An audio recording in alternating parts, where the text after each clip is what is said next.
Hello la compagnie, j'aimerais vous parler d'une question existentielle. L'athéisme est-il la vérité scientifique?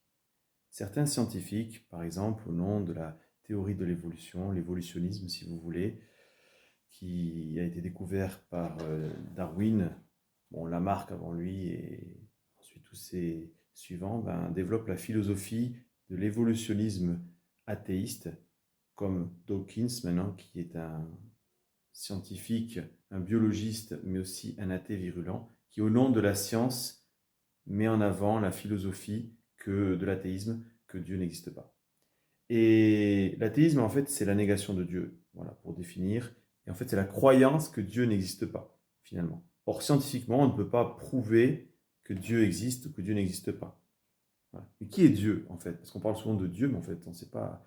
Vous avez tous une image différente quand vous évoquez le mot Dieu. En fait, le mot Dieu, ça vient du latin Deus, et ce mot, en fait, ça vient du mot ciel qui veut dire briller.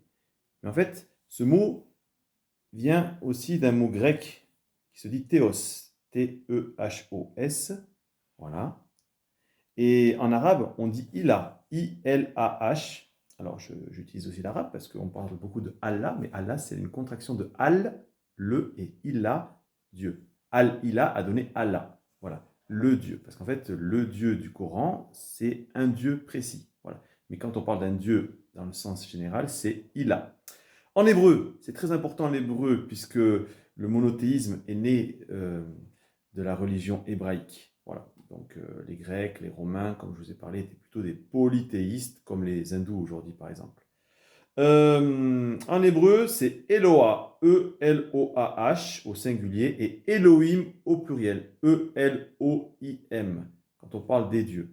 Mais quand on parle du Dieu unique, dans la Bible, on utilise le pluriel. Très étonnant. Alors, on pense que ce pluriel est un signe de respect de Dieu. Voilà, on disait que c'est le Dieu au-dessus de tous les dieux et qu'on utilise le pluriel même si c'est un Dieu unique.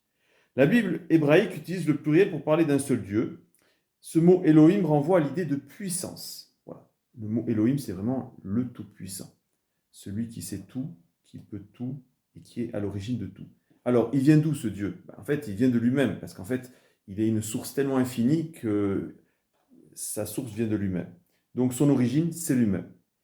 Et il n'a ni début ni fin.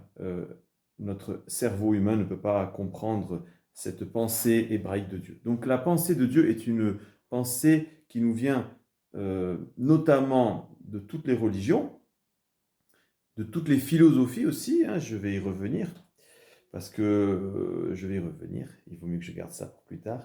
Dans le monothéisme, croyance en un seul Dieu, le mot Dieu s'écrit avec une majuscule.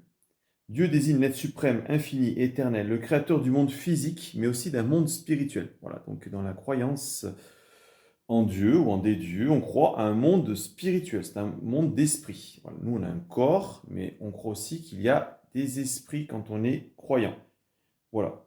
La philosophie croyait en Dieu. Et ce sera ma deuxième question, ma deuxième vidéo. La philosophie croit aussi à développer la théorie de Dieu. Allez, ciao.